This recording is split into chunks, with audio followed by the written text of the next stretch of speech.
안녕하세요. 저는 경기도에 사는 30대 여성입니다. 제가 오늘 이곳에 사연을 쓰게 된 이유는 저희 집안 이야기가 굉장히 놀랍기도 해서이기도 하지만 앞으로 어떤 일을 보게 되더라도 함부로 판단하고 말을 옮기면 안 되겠다는 제 인생의 교훈 같은 것을 많은 분께 들려드리고 싶어서이기도 합니다. 제가 최근에 어떤 오해로 인해 큰 실수를 저지른 적이 있거든요. 물론 의도한 바는 아니었기 때문에 이 일에 관계된 모든 분이 제 실수를 너그럽게 용서해 주셨지만 말이죠. 그리고 실수를 정당화하는 것은 아니지만 그래도 그 상황만 놓고 봤을 때 오해를 할 수밖에 없는 상황이기도 했어요. 아마 제 이야기를 들으시는 모든 분은 제 이런 심정을 조금은 이해해 주실 걸로 생각합니다. 그리고 그런 상황이었으니 다들 너그러운 마음으로 저를 용서해 주신 거기도 하고요. 제 이야기가 궁금해하실 거라고 생각이 되네요. 그러면 지금부터 그 이야기를 한번 시작해 보겠습니다. 저는 결혼한 지 7년쯤 되었습니다. 남편과는 선을 만나서 만났는데 참 운이 좋았다는 생각이 들어요. 그렇게 좋고 잘 맞는 사람을 중매로 만나기란 쉽지 않다고들 하더라고요. 뭐 다른 건 차치하고서라도 성격 같은 것들이 참 잘 맞았습니다. 그래서 결혼한 지 7년이 지난 지금도 너무 사이좋게 잘 지내고 있고요. 저는 은행을 다니고 있고 남편은 공기업을 다니고 있어요. 굉장히 안정적인 직장들을 가지고 있는 편이기는 합니다. 그리고 저희 친정이나 시댁도 흔히들 이야기하는 중상층 정도가 되는 집들이고요. 노후 걱정이나 이런 것들이 다른 집들에 비해서 덜 되는 편이기는 한 것 같아요. 물론 굉장한 금수저 집안도 좋고 그런 집도 귀한 것은 사실이지만 이렇게 친정과 시댁 그리고 저와 남편까지 다 안정된 직장이나 경제 상태를 가지고 있다는 것도 요즘은 굉장히 귀하다고들 하더라고요. 그래서 저는 참 많이 복받았다고 생각하고 살고 있습니다. 뭐 크게 뭔가를 이루지는 못했지만 인생에 큰 걱정이 없는 것? 그것만으로도 저는 성공한 삶이라고 생각했거든요. 가끔 친구들이 이런 이야기를 하기는 했어요. 너무 재미없지 않냐? 그렇게 안정된 인생은? 재미 찾다가 골로 가는 수가 있어. 그래도 너무 재미없을 것 같아. 뭐, 저도 그런 생각을 해보지 않은 것은 아닙니다. 어릴 때는 참 재미없고 지루하다고 생각했던 적도 있어요. 하지만 지금은 그게 정말 행복한 인생이지 않나 하는 생각이 들곤 합니다. 별 걱정 없이 그렇게 평탄한 삶 말이죠. 안정적이고 평범한 가정에서 태어나 사랑받으며 자랐고 공부도 웬만큼 했고 그래서 좋은 대학을 나왔고 괜찮은 직장에 취직해서 적당한 나이에 좋은 사람과 결혼해서 안정적인 가정을 꾸린 삶. 누군가에게는 더없이 행복한 인생이라는 말을 들을 수 있는 삶이라고 생각하거든요. 그리고 저도 그렇게 생각하기도 하고요. 그래서 제 인생에서 그런 일이 없을 걸로 생각했습니다. 텔레비전이나 영화 속에서만 나올 것 같은 그런 일들 말이죠. 아마 그래서 그 일이 너무 당황스럽고 놀라기는 했던 것 같아요. 더구나 절대 그런 일이 없을 것 같은 인물에게 일어났던 일이라 말이죠. 사실 제 평탄한 삶에 그래도 한 가지 조금 힘든 일을 굳이 꼽으라고 한다면 그게 바로 시어머니였습니다. 시어머니와 제가 성격이 맞지 않았거든요. 시어머니는 모든 가족을 중심으로 생각하는 분이셨고 저는 저희 남편과 아이 이렇게 셋만 생각하는 편이었거든요. 너는 가족 행사를 왜 이렇게 등한시하는지 모르겠구나. 등한시하는 게 아니라 정말로 제가 그때 정신이 없어서 그래요. 마감 기간이라 한참 바쁠 때거든요. 일하면서 사람하고 가정 꾸리는 거 너만 하는 줄 알겠다. 다들 회사 다녀도 잘만 하더라. 너는 왜 맨날 회사 핑계를 대니? 그냥 마음이 없는 거라고 말해. 뭐 어느 정도는 시어머니의 말이 맞기도 했어요. 마음이 없기는 했으니까요. 하지만 요즘 시대에 시댁이든 친정이든 모든 가족의 대소사를 챙기는 것이 흔한 것은 아니잖아요. 그런 상황에서 언제나 저의 편이 되어준 건 다름 아닌 시아버지셨습니다. 물론 남편도 제 편에 서서 시어머니에게 이야기를 여러 번 해주기는 했지만 그래도 부모님이다 보니 세게 이야기하기 힘든 부분들이 있잖아요. 시아버지가 늘 시원하게 대신 제가 하고 싶은 이야기를 시어머니에게 해주시곤 했어요. 당신이 유난인 거야. 요즘 같은 세상에 시댁 안 보고 지들끼리만 살겠다고 하는 애들이 얼마나 많은지 알아? 우리 며느리는 천사라니까? 당신은 왜 내 편을 안 들고 며느리 편만 들어요? 누구 편을 드는 게 아니라 나는 맞는 말에 의견을 보태는 거지. 아이쿠, 당신 그래. 그래, 당신 잘났어. 그리고 당신도 적당히 해. 그러다 언젠가 안 오겠다고 하면 어떡할 거야? 어떡하기는 뭘 어떡해.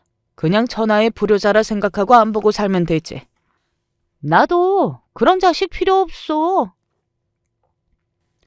당신 나중에 나이 들어서 그렇게 예쁘다고 끼고 도는 손주 안 보고 살 수 있겠어? 지금도 며칠 못 보면 눈에서 진물이 날 것 같다면서.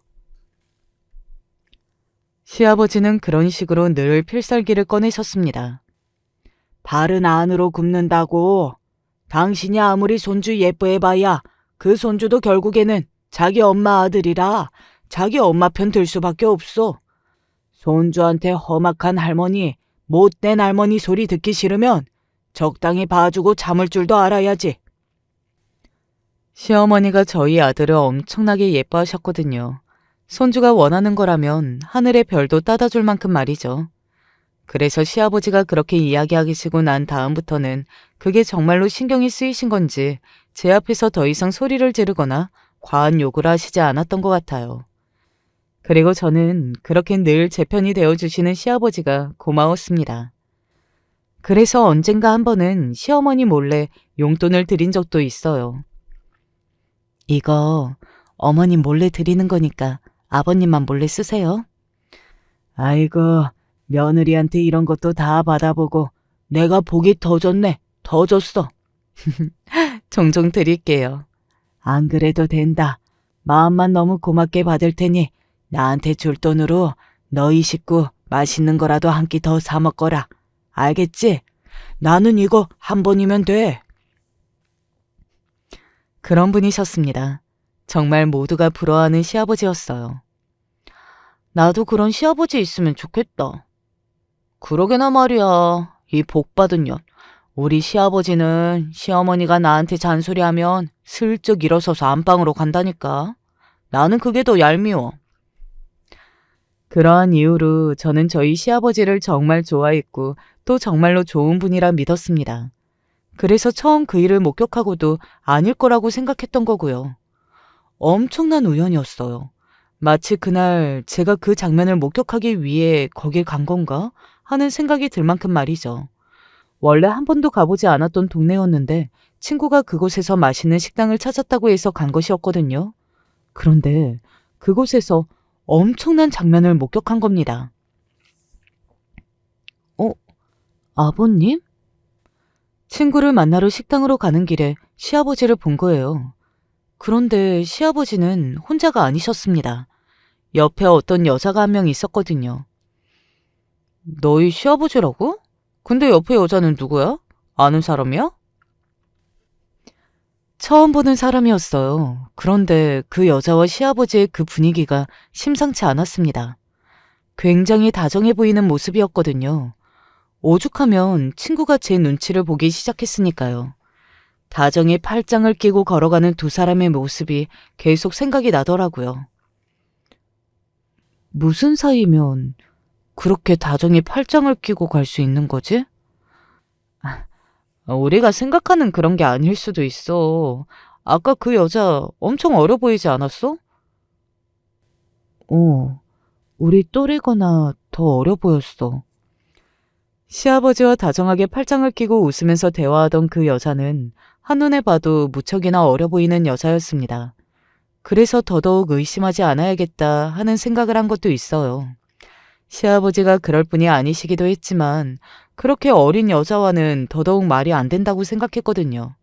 본인의 딸뻘인데 말이죠.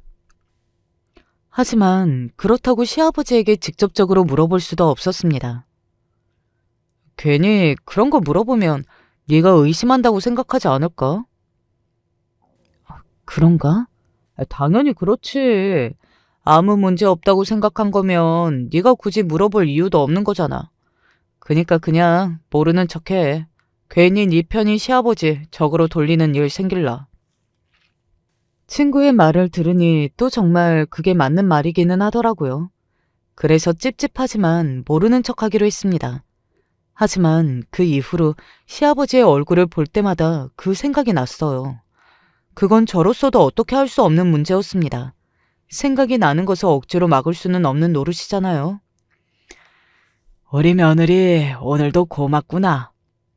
우리 며느리는 어쩌면 이렇게 예쁜지만 아는지 모르겠다. 어느 순간부터는 그 말조차 가식 아닌 가식처럼 들려오는 지경이 되었지만 그래도 제 안의 의심을 키워가지 않으려 안간힘을 다해 노력했습니다. 우리 시아버지가 그런 사람일 리 없다고, 내가 본 시아버지는 절대 그런 사람이 아니라고 그렇게 저 자신에게 세뇌 아닌 세뇌를 시키면서 말이죠. 물론 시간이 조금 지나면서 조금 잊히기는 했어요. 하지만 시아버지를 바라보는 시선이 어쩔 수 없이 조금은 달라지기는 했던 것 같아요. 예전에는 시아버지와 시어머니가 사소한 다툼이 있을 때 저는 무조건 시아버지 편이었거든요. 그런데 어느 순간부터 시어머니 편을 들게 되더라고요. 남편에게 이런 말을 들은 적도 있을 정도니까요. 당신 어머니보다 아버지를 더 좋아하는 거 아니었어? 왜? 아니, 오늘도 밥 먹는데 아버지 말에는 크게 반응 없었으면서 어머니 말에는 엄청 크게 반응했잖아. 많이 웃고. 내가? 그랬어? 어. 나는 그래서 당신이 아버지한테 뭐 삐진 거라도 있나 했지. 삐지기는 무슨. 내가 아버님께 삐질 게 뭐가 있어. 티를 내지 않으려 노력하기는 했지만 그래도 낫나 보더라고요. 저도 어쩔 수 없는 여자긴 한가 보다라는 생각을 그때 많이 했던 것 같아요.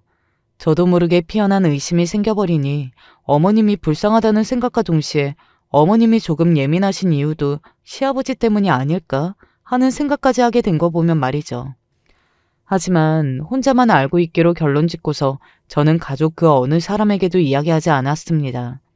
남편에게조차 말이죠. 그냥 있기로 한 거죠. 하지만 그런 저를 시험에 들게 하는 일이 한 번도 일어나고야 말았습니다. 그날도 조금 이상한 날이었던 것 같아요. 원래라면 그 길로 갈 게 아니었는데 길을 잘못 들어서서 그 길로 간 거였거든요. 또 그 순간을 목격하기 위해 잘못 들어선 것처럼 말이죠. 그리고 또 우연히 시아버지를 보게 되었습니다. 이번에도 옆에는 그 여자가 함께 있었어요. 하지만 이번에는 모르는 척할 수가 없었습니다. 왜냐고요? 시아버지와 다정하게 팔짱을 낀 여자가 다른 것도 아니고 바로 모텔로 들어갔거든요. 저는 그 자리에서 얼어붙었습니다. 불길한 예감이 현실이 되는 순간이었으니까요. 그리고 그 어떤 사람이 그런 상황에서 놀라지 않을 수 있겠어요. 저는 한동안 얼어붙어 있었어요. 정신이 돌아올 때는 조금 시간이 흐른 다음이었습니다. 그 앞에 망부서처럼 서서 정말 많이 고민했던 것 같아요. 이건 이제는 모르는 척할 수는 없다고 말입니다. 하지만 또 당장 시어머니에게 말할 수는 없었어요. 저도 제 나름대로 확신이라는 게 있어야 하는 거니까 말이죠. 물론 그보다 더 확실한 정황 증거는 없다고 생각했지만 말입니다. 그런데 이런 말을 듣게 되었습니다. 지나가던 주변 상인인지 주민인지에게서 말이죠. 저 아저씨랑 아가씨, 요즘 자주 보이지? 볼 때마다 저 모텔로 들어가던데. 처음에는 딸이랑 아버지인 줄 알았는데, 아이고 망측해라. 가족들은 저러고 다니는 거 알란가 몰라? 그러게나 말이야. 그렇게 이야기하면서 혀를 끌끌 차더라고요. 그 이야기를 듣는데 온몸이 빨갛게 열이 확 오르는 느낌이 들었습니다. 제가 방금 저 사람이 욕한 그 아저씨의 며느리라는 것을 그 사람들이 모른다는 것을 알고 있었지만 너무 부끄러워지는 그 상황에 바로 발길을 돌렸어요. 화가 났습니다. 그리고 눈물이 났어요. 그리고 배신감이 들었습니다. 내가 시아버지를 얼마나 좋아했는데, 얼마나 믿고 따랐는데 하면서 눈물이 나오더라고요. 그리고 갑자기 너무나 미워지기 시작했습니다. 왜 그런 분이신 건지 하는 생각이 들면서 말이죠. 그날 하루 종일 고민했어요. 남편에게 먼저 이야기해야 할지 아니면 바로 시어머니에게 이야기해야 할지 고민이 되었습니다. 이번에도 모르는 척할 수는 없는 노릇이었어요. 그리고 이미 그 동네 주민들 사이에서 말이 나오고 있는 거라면 언젠가 시어머니의 귀에도 들어갈 수 있는 거잖아요. 그대로 가만히 두고 볼 수는 없는 문제였습니다. 저는 먼저 남편에게 이야기했어요. 그리고 그 일로 남편과 처음으로 크게 다퉜습니다.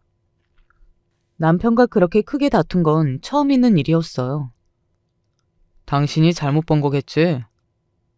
내가 그런 걸 잘못 볼 사람이야? 나 우리 은행에서도 꼼꼼하게 일 잘한다고 정평이 나 있는 사람이야. 아버지가 그러신다는 게 말이 돼? 나도 못 믿었어. 그리고 나도 믿기 싫어. 내가 아버님 좋아했던 거 당신이 그 누구보다 잘 알잖아. 내가 이런 거짓말을 해서 얻는 게 뭐라고 당신한테 그런 말을 해. 왜 그런 거 있잖아요. 머리로는 이 사람이 거짓말을 할 사람이 아니고 또 그런 거짓말을 할 이유가 없다는 것도 알고 있지만 그래도 저 사람의 입에서 나오는 말이 진실일 가능성이 크기는 하지만 그 말은 믿고 싶지 않은 그리고 믿을 수 없는 그런 상황 말입니다. 남편이 딱 그랬던 것 같아요. 그때 남편이 저에게 엄청나게 크게 화를 냈었거든요. 하지만 그때도 그랬고 지금도 저는 남편의 그런 반응을 정말 하나도 서운하다 생각하지 않습니다. 제 말을 왜 믿어주지 않았지 하는 생각도 안 들고요. 저라도 남편처럼 행동했을 거니까요. 일단 내 눈으로 먼저 봐야겠어. 어머님께 말씀 안 드리고? 일단은 내가 확인하고 어머니께는 그 다음에. 나중에 남편에게 들은 이야기지만 남편은 처음에는 설사 제 말이 사실이라고 해도 시어머니에게는 알리지 않을 생각으로 그렇게 이야기한 거였더라고요. 시어머니가 아시면 너무나 큰 충격을 받으실 테고 우리만 알고 입을 닫으면 괜찮다고 생각한 모양이었습니다. 하지만 남편도 그곳에서 다정히 모텔로 들어가는 시아버지와 젊은 여자를 보고서는 생각이 달라졌습니다. 이건 큰 문제고 시어머니에게 알리지 않은 것은 시어머니를 바보로 만드는 것이라고 말이죠. 그리고 무엇보다 빨리 더 소문이 나기 전에 멈춰야 한다는 것도 말입니다. 나는 말씀 못 드리겠어. 당신이 해. 남편이 눈을 질끈 감으며 저에게 그렇게 이야기하더군요. 그래서 제가 시어머니에게 이야기하기로 했습니다. 그리고 그 자리에서 바로 시어머니에게 전화를 했어요. 네가 이 시간에 어쩐 일이냐? 사실 시아버지의 바람을 확신하고 나서 시어머니에게 전화를 거의 드리지 못했었거든요. 그 사실을 알고 있으면서 아무렇지 않게 시어머니와 통화를 한다는 것이 굉장히 죄책감이 느꼈기 때문이었습니다. 그래서 당시에는 시어머니가 저에게 삐져있던 상황이었고요. 그런 시어머니에게 장소를 알려드리고 잠시 드릴 말씀이 있으니 이곳으로 와달라고 했습니다. 그 모텔 근처의 카페로 말이죠. 할 이야기라는 게 뭐냐? 전화를 받을 때와 달리 시어머니는 어딘가 상기된 얼굴로 앉으면서 조심스럽게 저에게 물으셨어요. 아무래도 할 말이 있다고 밖으로 불러낸 것이 보통 이야기할 게 아니라는 것을 아셨던 것 같습니다. 나중에 물어보니 남편이 사고를 쳤거나 제가 이혼 이야기를 할 줄 아셨다고 하더군요. 어머니, 놀라지 말고 들으세요. 그때 남편은 차마 못 보겠다고 다른 곳에 가 있는 상황이라 둘이 이야기했었습니다. 얘가 무슨 이야기를 하려고 그래? 겁나게. 그런 시어머니를 보는데 마음이 아프다는 생각이 들었던 것 같아요. 제가 정말로 조심스럽게 말을 꺼냈습니다. 하지만 직접적이고 충격적인 단어들의 연속이기는 했어요. 어머님, 놀라지 말고 들으세요. 아버님이 젊은 여자랑 바람이 난 것 같아요. 시어머니는 제 그 말에 잠시 굳어 계셨어요. 제가 무슨 말을 하는지 영문을 모르겠다는 얼굴로 저를 바라보셨습니다. 그게 무슨 소리니? 아버님이 저기 저 모텔에 지금 젊은 여자랑 계세요. 한 번 더 저에게 그런 이야기를 듣고 나서 시어머니의 얼굴이 하얘지더군요. 핏기가 싹 가시는 얼굴 말입니다. 실시간으로 사람 얼굴에서 핏기가 가시는 것을 처음 봤던지라 그 장면이 아직도 선명하게 기억나네요. 그게 무슨 말도 안 되는 소리냐? 저도 그렇게 생각했어요. 그런데 제 눈으로 본걸요. 네가 잘못 본 거지? 그럴 리가 없잖아. 그래서 저도 몇 번이나 확인했고 애비도 봤어요. 남편도 봤다는 제 그 말에 시어머니는 그 자리에서 굳었습니다. 두 사람이 봤다는데 게다가 남편도 봤다는데 그게 잘못된 거일 리가 없잖아요. 갑자기 시어머니가 그 자리에서 벌떡 일어나시더군요. 네, 내 눈으로 확인을 해야겠다. 그렇게 이야기하시며 걸음을 옮기시는 시어머니가 잠시 비틀했습니다. 저는 그런 시어머니를 서둘러 잡았지만 시어머니가 제 손을 떼어내시더군요. 그리고는 비틀거리며 밖으로 나가셨습니다. 나중에 들은 이야기지만 그 카페에 나와서 맞은편 모텔까지 가기까지의 그 짧은 거리를 가면서 정말 오만 가지 생각을 다 하셨다고 하더군요. 그 길이 세상에서 가장 길고 험하게 느껴졌다고 말이죠. 시어머니도 평탄한 인생을 살아오신 분이었기 때문에 그 일이 정말로 충격이긴 했을 거라는 생각이 듭니다. 예? 그게... 빨리 말 안 해요? 나 지금 여기 뭐든 걸어서 경찰에 신고할 테니까 진상 하나 만들고 싶지 않으면 당장 호수 이야기 하라고. 그리고 시어머니의 그런 모습도 처음 보는 모습이었어요. 그간 저를 마음에 안 들어 하시면서 소리를 지르실 때랑은 차원이 다르시더라고요. 당장이라도 여기서 들어놓을 기세로 소리를 지르며 그렇게 이야기하는 시어머니를 보고 그 모텔 직원도 놀란 마음에 시아버지와 그 젊은 여자가 있는 호수를 말했습니다. 원래 말 안 해주잖아요. 그렇다고 들었거든요. 그러면 손님이 떨어질 테니 말이죠. 모텔 직원에게 시아버지가 계신 호수를 듣고서는 거기로 올라가는 시어머니의 뒷모습을 보는데 뒷모습에서도 슬픔인지 분노인지 하는 감정이 느껴졌던 것 같아요. 그리고 저는 봤습니다. 시어머니의 손이 바들바들 떨리고 있는 것을 말이죠. 얼마나 겁이 나셨겠어요. 처지를 바꿔 생각해보면 저는 제 눈으로 그 장면을 볼 생각조차 하지 못했을 것 같거든요. 너무 겁이 나니 말이죠. 남편과 고작 7년을 함께한 저도 이런데 반평생 이상을 함께한 시어머니는 오죽했겠느냐 말입니다. 저벅저벅 걸어가시던 시어머니가 갑자기 우뚝 멈춰섰어요. 어깨너머로 보니 직원이 이야기했던 그 호수였습니다. 시어머니가 저에게 조용히 이야기했어요. 내가 도저히 못 열겠다. 네가 열어다오. 그렇게 말하는 시어머니의 목소리마저 덜덜 떨리고 있었습니다. 제가 다 눈물이 나올 것 같은 기분이 들었어요. 저는 숨을 크게 한번 들이쉬었습니다. 그리고 앞으로 가서 제 심장 부근에 손을 가만히 대었어요. 진정을 하기 위해서 그렇게 한 것이었는데 제 심장이 엄청나게 빠르게 뛰고 있다는 것만 확인했던 것 같네요. 숨을 몰아쉬고는 손을 들어 노크했어요. 아무런 반응이 없자 다시 한번 노크를 했습니다. 그제야 안에서 목소리가 들려왔어요. 젊은 여자의 목소리였습니다. 누구세요? 뭐라 대답해야 할지 모르겠더라고요. 그래서 저는 그냥 다시 한번 노크를 했어요. 그제야 살짝 문이 열렸습니다. 그리고 제가 뭘 어떻게 할 새도 없이 시어머니가 갑자기 저를 밀치고서는 문고리를 확 잡아서 그 문을 열었어요. 너랑 지금 이 안에 있는 그 미친 영감탱이 부인이다. 아, 왜? 놀란 그 여자가 소리를 빽 질렀습니다. 시어머니는 그 여자를 향해 이렇게 대답했어요.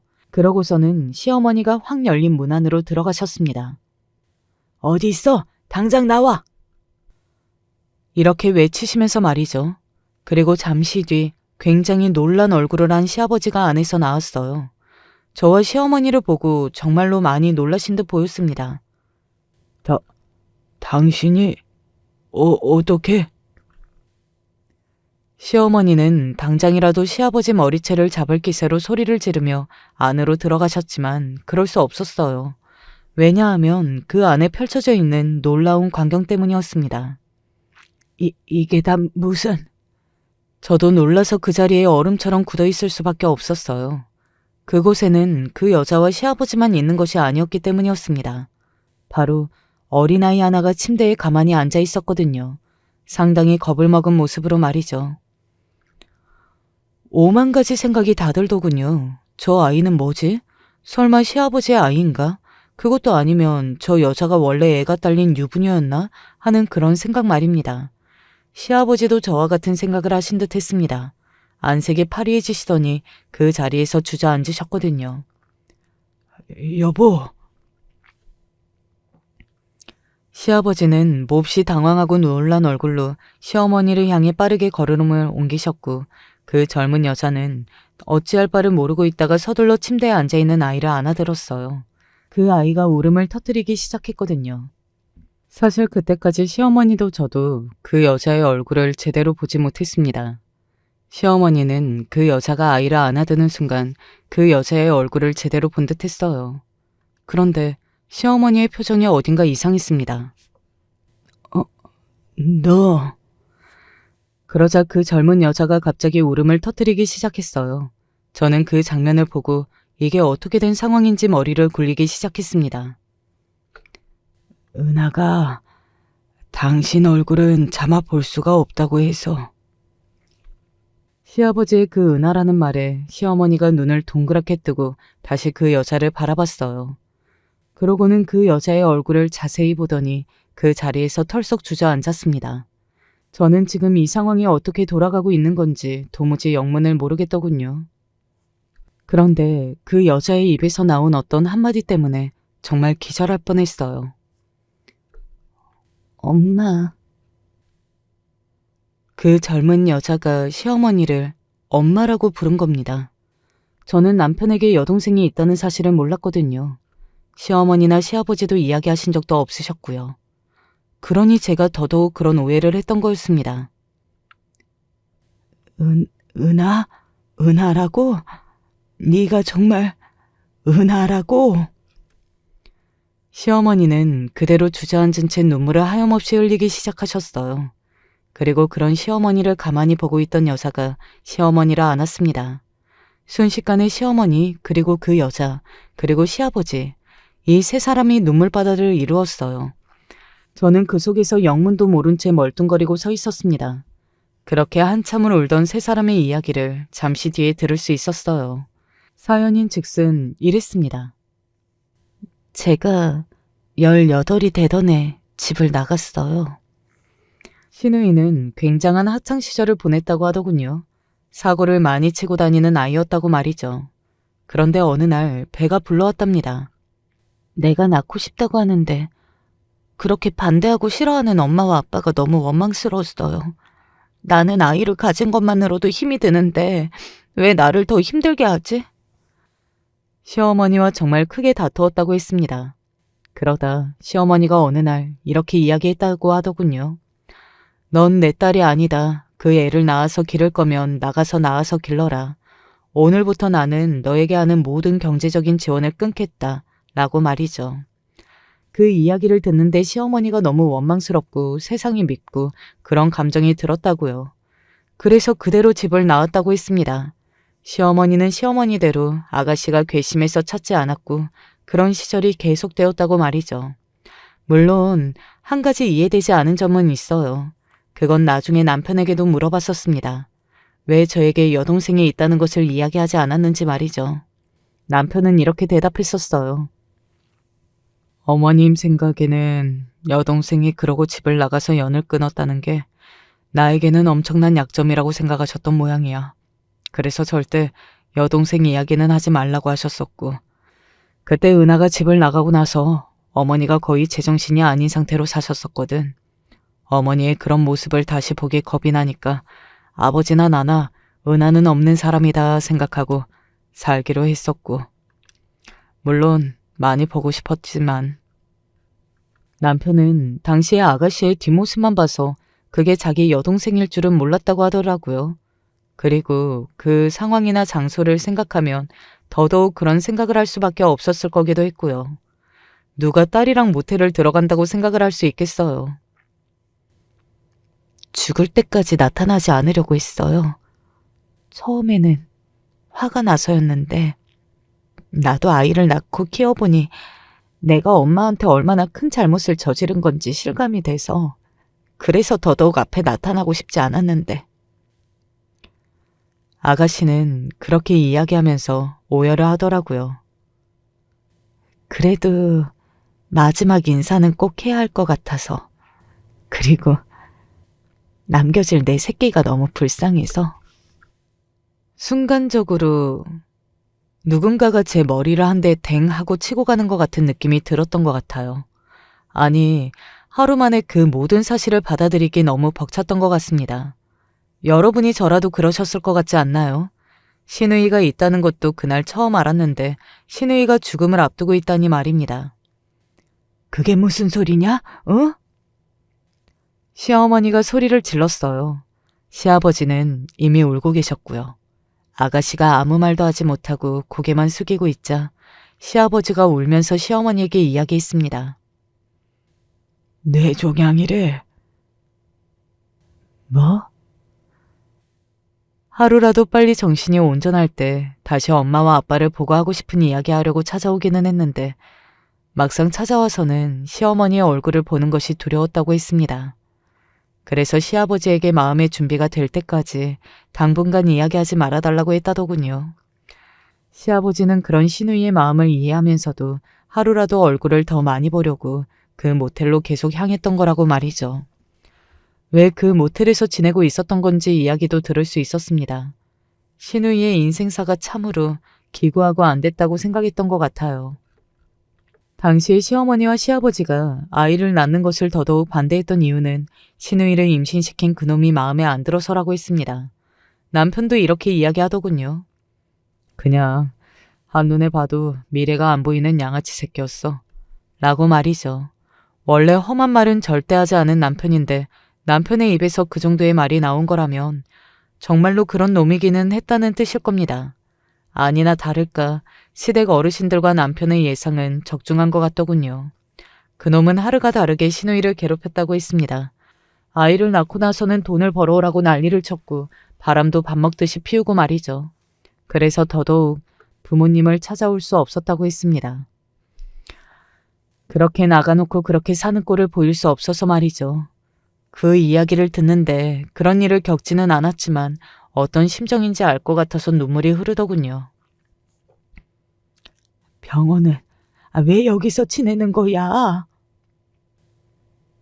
항암은 받았는데 효과가 없었어. 그리고 이제는 치료가 의미가 없다고 했고. 시어머니는 더 이상 다른 말씀을 하시지 못했습니다. 왜 아니겠어요. 거의 10년 만에 만난 딸이 죽는다는 이야기를 듣고 찾아왔으니 말입니다. 나는 정말 괜찮아. 나는 정말 괜찮은데 우리 하은이 혼자 남겨지면 어떡해? 그런 놈한테 맡기고 갈 수는 없어. 엄마, 미안해. 끝까지 집만 주고 가서 미안해. 신우이는 그런 말을 하며 다시 한번 오열했습니다. 그 모텔이 있는 이유도 그놈의 자식 때문이라고 했어요. 숨으면 계속 찾아와서 자신을 괴롭히는 통에 어딘가 털을 잡을 수 없어서 이렇게 모텔로 옮겨다니면서 생활을 하는 중이라고 말이죠. 그 개자식은 무슨 이유로 너를 괴롭히는 건데? 저도 같은 질문을 하고 싶었습니다. 아무리 인간 말종이라고 해도 자기 아내잖아요.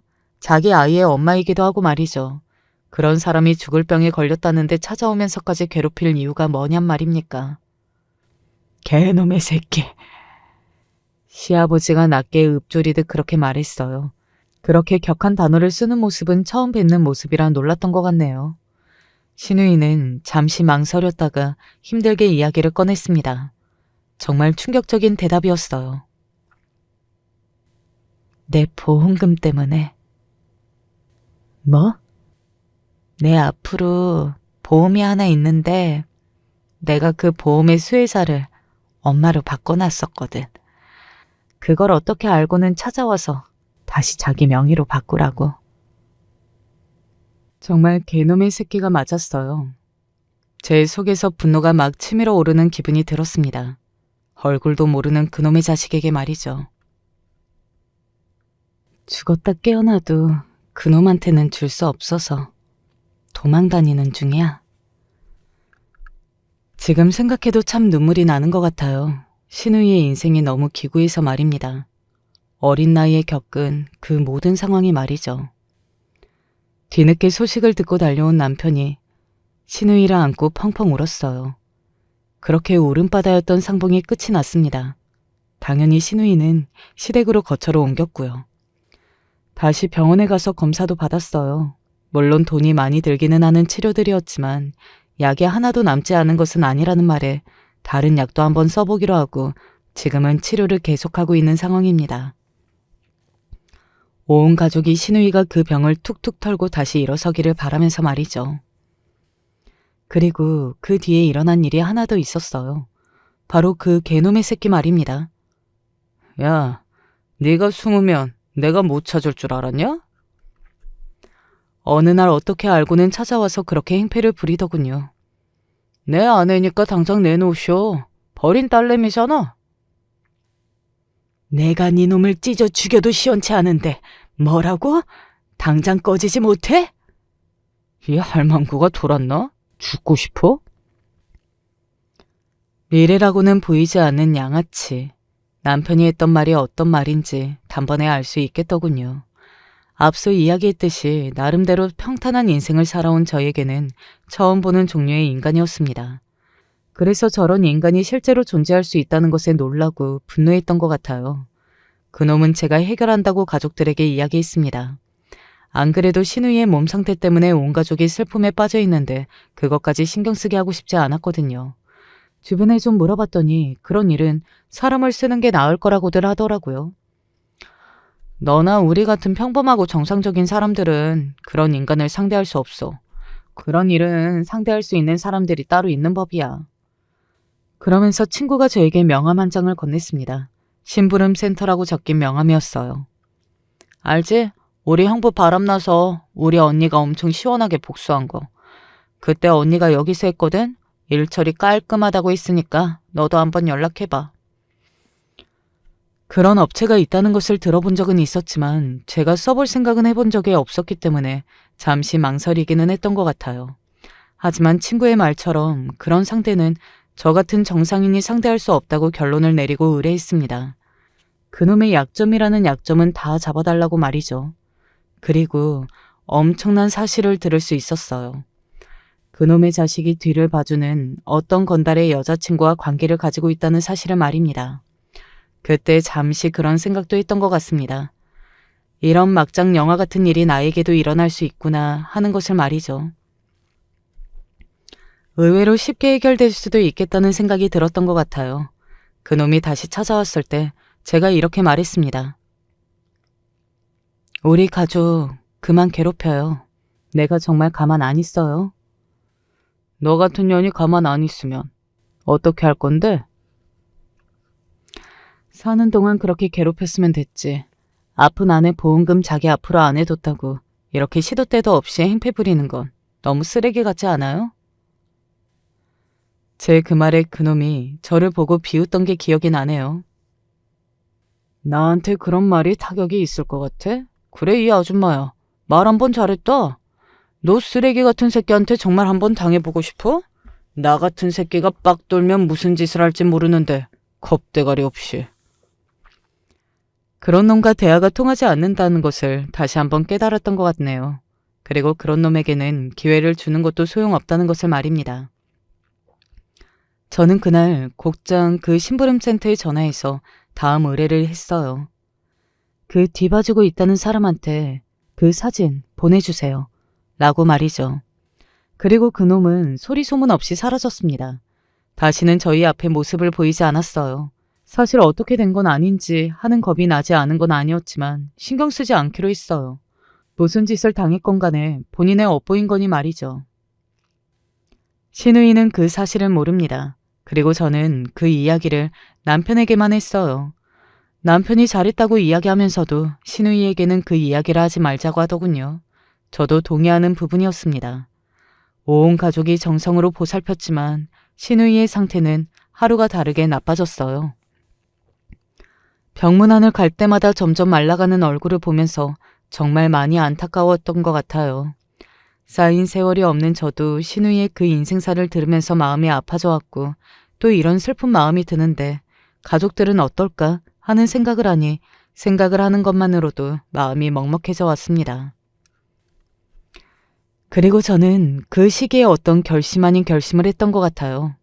남편의 동의가 필요한 부분이었는데 남편이 선뜻 동의하면서 저에게 정말 고맙다고 해서 저도 그 이야기를 신우이에게 꺼낼 수 있었습니다. 그날도 신우이가 저에게 이런 말을 했었거든요. 있는지도 모르는 신우이가 어느 날 찾아온 것만으로도 언니가 너무 놀랐을 텐데 이렇게 짐 아닌 짐을 떠넘기듯 넘기고 가야 한다는 게 마음이 너무 무겁네요. 그렇게 생각하지 말아요. 아이가 어떻게 짐이에요. 엄마가 알아서 잘 키운다고 해도 언니가 신경 써야 할 부분이 있을 거예요. 정말 미안하고 염치 없지만 잘 부탁해요. 미안해요. 계속해서 미안하다 하는 신우이를 보고 마음이 너무 아렸던 것 같아요. 그래서 그날 남편과 결정한 내용을 다 이야기했습니다. 아가씨만 괜찮다면 하은이를 남편 호적에 올리고 싶어요. 라고 말이죠. 물론 많은 난관이 있을 일이었습니다. 법적으로 해결할 문제도 많았고요. 하지만 저나 남편의 의지만 확고하면 가능할 일이었어요. 네? 신우이가 정말 놀란 얼굴로 멍하니 그렇게 묻더라고요. 물론 아가씨가 동의를 해줘야지 할 수 있는 일이기는 하지만 저는 하은이를 우리 민재 누나로 생각하고 저희가 키우고 싶어요. 물론 어머님이 더 잘 키우실 수도 있지만 하은이의 미래를 생각하면 저희가 맡아서 그렇게 키우는 편이 나을 것 같아서요. 남편도 동의했으니까 아가씨만 허락해주면 될 것 같은데. 신우이는 제 말을 듣고서는 한동안 멍한 얼굴로 있더니 곧 눈물을 쏟아내기 시작했습니다. 그건 언니한테 너무 미안해서 요즘 같은 세상에는 자식 하나 키우기도 벅찬 세상인데 둘을 그것도 언니 애도 아닌데. 내가 먼저 남편한테 꺼낸 이야기예요. 딸 하나 가지고 싶었는데 잘 됐죠. 게다가 이미 많이 큰 예쁜 딸이라니. 오히려 복 받은 것 같은데요. 그날 신우이는 정말 많이 울었습니다. 저렇게 많이 울어서 무슨 문제가 생기는 건 아닌지 제가 걱정될 만큼 말이죠. 고마워요. 언니, 너무 고마워요. 그리고 그날 신우이는 저에게 고맙다는 말을 한 1000번 정도는 한 것 같아요. 나중에 저희 부부의 이야기를 다 전해들은 시어머니와 시아버지도 많이 우셨습니다. 내가 어쩌다 너 같은 며느리를 본 건지 모르겠구나. 우리 집안의 가장 큰 복이다. 가장 큰 복. 물론 저희 친정을 설득하는 건 시간이 조금 걸리기는 했습니다. 하지만 저희 엄마로서는 당연히 반대할 수밖에 없는 문제기는 했어요. 세상 어느 엄마가 딸이 스스로 고생을 자처한다는데 그걸 환영할 수 있겠냐고요. 뭐 결국에는 엄마도 제 거집을 꺾지 못하고 두 손 두 발 다 드실 수밖에 없으셨지만요. 모두에게 감동을 주는 선택이기는 했지만 그 이야기를 너무 빨리 꺼냈나 조금 뒤에 할까 후회하기는 했습니다. 왜냐하면 신우이가 제 그 이야기를 듣고 얼마 지나지 않아서 세상을 떠났거든요. 안심하고 홀가분한 마음으로 빨리 떠난 게 아닌가 하는 죄책감이 들었던 것 같아요. 남편은 그런 저에게 그건 아니라고, 가기 전에 이야기해줘서 다행이라고, 알고 가서 다행이라는 말을 해줘서 위안이 되었지만요. 자식을 잃은 장례식장에 가보신 적이 있으신가요? 그런 장례식장은 정말 처참 그 자체였습니다. 숨소리조차 발걸음조차 조심할 수밖에 없어요. 왜 그런 말도 있잖아요. 부모를 잃어도 배우자를 잃어도 다 있는 단어가 자식 잃은 부모는 없다는 말입니다. 얼마나 상상조차 할 수 없는 아픔이면 그런 단어조차 없겠냐고요. 저도 물론 슬프기는 했지만 너무나 서럽게 우시는 시부모님을 보시고 더더욱 슬퍼졌던 것 같아요. 특히나 과거에 그렇게 연을 끊은 시어머니는 자신을 너무 크게 자책하셨습니다. 내가 그때 손을 잡아줬었다면 이런 일이 일어나지 않았을 텐데. 함께 보내는 시간이 이렇게 짧을 줄 알았으면 그러지 않았을 텐데. 하시면서 말이죠. 그 마음이 감히 짐작되지 않아서 차마 위로의 말도 함부로 하지 못했던 것 같아요. 저희 부모님이 장례식장에 오셔서 그렇게 오열하는 시부모님들을 보시고서는 결국 마음을 돌리셨습니다. 엄마는 힘든 일이 많을 거라고 마음 단단히 먹으라고 말해주셨고, 아빠는 조용히 제 어깨를 두드려 주셨던 것 같아요. 엄마와 아빠의 그 응원을 받으면서 생각했습니다. 신우이가 정말로 많이 외로웠겠다고 말이죠. 엄마와 아빠의 응원과 위로가 그렇게나 큰 힘이 되는 거였더라고요. 지나간 일이고 저도 몰라서 저지른 실수이기는 했지만 신우이를 시아버지의 불륜녀라고 오해했던 그 사건도 너무 미안했던 것 같아요. 언젠가 신우이가 당연히 그런 오해는 할 수 있다고 미안해할 필요 없다고 이야기해줬지만 그래도 가고 나니 모든 것이 다 후회가 되더라고요. 그 마음으로 이제는 딸이 된 조카를 잘 키우겠다 마음속으로 수백 번 다짐했던 것 같아요. 아직 어린 하은이는 엄마가 하늘나라로 갔다는 게 무엇을 의미하는지는 정확히 모르는 것 같기는 합니다. 언젠가 만날 수 있다는 제 말에 그냥 그렇구나 하는 것을 보면 말이죠. 그런 아이를 보고 있으면 시도 때도 없이 울컥하고 뭔가가 끓어오르는 것 같아요. 신우이의 장례를 다 치르고 얼마 되지 않아서 시어머니가 저를 부르셨습니다. 그리고서는 조용히 뭔가를 하나 건네셨어요. 확인을 해보니 통장이더라고요. 네가 가지고 있는 게 맞는 것 같다. 아가씨가 어머님 드린 건데요. 괜찮아요. 아니야. 이건 네가 가지고 있는 게 맞아. 하은이한테 쓰거라. 애를 키우는 게 힘도 힘이지만 돈도 참 많이 들지 않니? 물론 네가 지금은 지치지 않을 걸로 생각할지는 몰라도 시간이 지나고 힘든 일이 생기면 또 지금과 같은 마음이 아닐 거다. 나는 너한테 수많은 부담 중에 하나라도 없애주고 싶은 것뿐이야. 그러니 제발 받아다오. 그런 시어머니의 말을 들으니 차마 거절할 수가 없겠더라고요. 어떤 마음으로 저에게 그 보험금을 주시는 건지도 너무나 잘 알 것 같았고 말이죠. 그래서 받았습니다. 아이를 위해서 쓰고 그리고 언젠가 줘야 할 때가 되면 엄마가 남기고 간 선물이라고 하고 전해주려고 말이죠. 솔직히 아직은 시부모님과 남편이 많이 힘들어하기는 합니다. 밥을 먹다가도 떠들고 웃다가도 때때로 갑자기 정적이 찾아오곤 해요. 아마 다들 같은 생각을 하는 것 같아요. 그리고 한동안은 이런 날이 지속되겠죠. 상처가 아무는데도 시간이 걸리는 법이잖아요. 그럼에도 저희 가족은 잘 이겨낼 걸로 생각합니다. 곁에 이렇게나 좋은 사람들이 많이 있으니까요. 서로의 버팀목이 되어주면서 이 슬픈 시기를 잘 이겨낼 수 있을 거라고. 그리고 언젠가는 다 같이 진심으로 웃을 수 있을 걸로 생각해요. 그리고 아가씨도 그런 날이 오면 좋아해 줄 거라고 생각하고요. 이야기가 너무 길어진 것 같네요. 저는 사연을 쓰면서 참 많이 울었는데 들으시는 분들은 어떻게 들으셨을지 모르겠습니다. 마지막까지 제 이야기 잘 들어주셔서 감사하다는 말씀을 전하고 싶네요. 그리고 우리 가족에게 많은 응원의 말씀 부탁드립니다. 그리고 저에게도 말이죠. 저는 이제 그만 사연을 줄이겠습니다. 들어주신 모든 분이 오래 건강하게 행복하셨으면 좋겠습니다. 다시 한번 감사합니다. 하나뿐인 딸이라 참으로 애지중지 키워왔습니다. 공부하고 싶다는 거 안 시켜준 적 없고, 그림이든 음악이든 돈 생각 안 하고 해줄 수 있는 건 다 해줬어요. 다행히도 저희 친정 식구들이 못 사는 편은 아니라 저 역시 딸한테 이것저것 가리지 않고 좋은 거라고는 다 가져다 줄 수 있었습니다.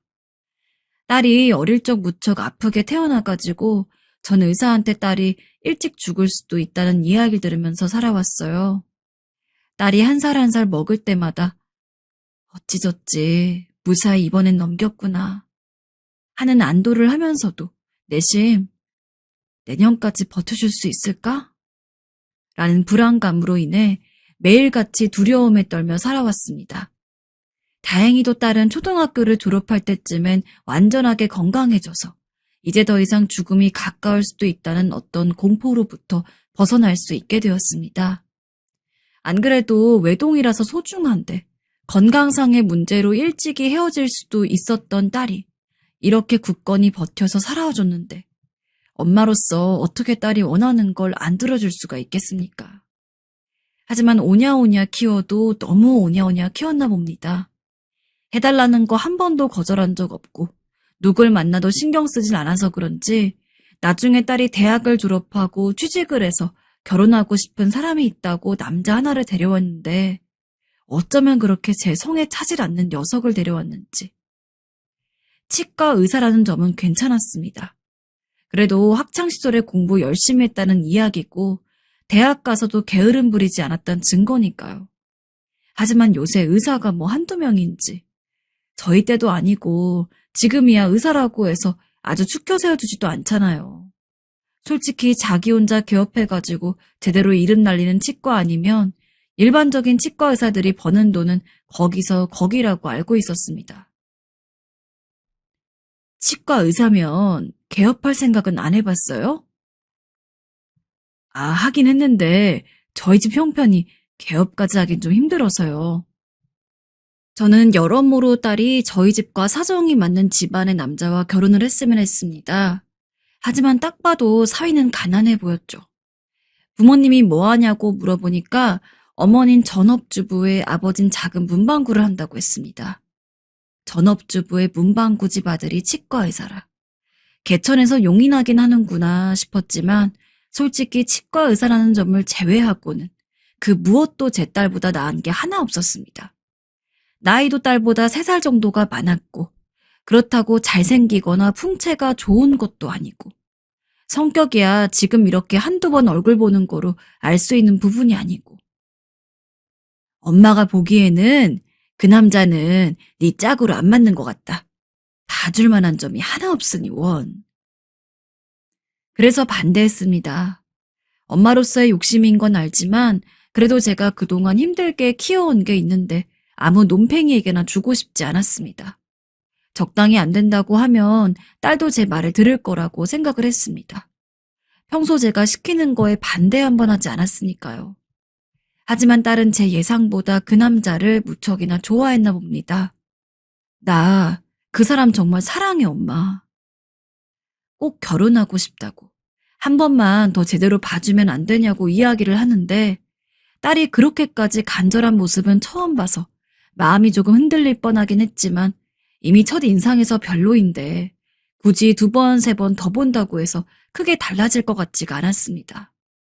정말 하루아침에 그 남자애가 벼락부자라도 되지 않는 이상 말이죠. 너 엄마 말 제대로 들어. 걔처럼 가진 것도 멋없는 애랑 만나서 어떡하겠다는 거야. 너 결혼하면 엄마가 어느 정도 지원이야 해주겠지만 그 이유는 너랑 남편이랑 먹고 사는 거야. 근데 지금 그 남자애가 돈을 벌어봤자 너보다 더 벌 것 같아? 나중에 애도 낳고 그러면은 돈 들어갈 일도 많은데 애 키우고 니네 생활비 하면서 저축은 또 어떻게 하려고. 남들이야 치과 의사인 사위면 그래도 못해도 몇백은 벌 테니 봉 잡은 거 아니냐 하겠지만 전 딸 그렇게 열심히 키워서 지금은 딸 이름으로 학원까지 하나 차려준 상황이었습니다. 그리고 딸은 젊은 나이에 원장으로서 애들 음악 가르치고 있었고요. 딸 아래로 달린 선생님들만 몇 명 있었습니다. 아무리 치과 의사라고 해도 그냥 남의 병원에서 일하는 정도로는 절대로 제 딸 수입을 따라갈 수가 없었습니다. 제 기준에선 수입뿐만 아니라 딸 수준도 따라가지 못하는 거였고요. 엄마가 그 사람이랑 결혼하는 거 허락 안 해주면 저 집 나갈 거예요. 한 번에 포기하지 않을 거라곤 생각했지만 설마 그런 식으로 강수를 둘 거라고는. 몇 날 며칠을 저랑 그 문제로 싸우고 다툼을 반복하자 결국 딸은 제가 결혼 허락을 안 해주면 집까지 나가겠다고 하더군요.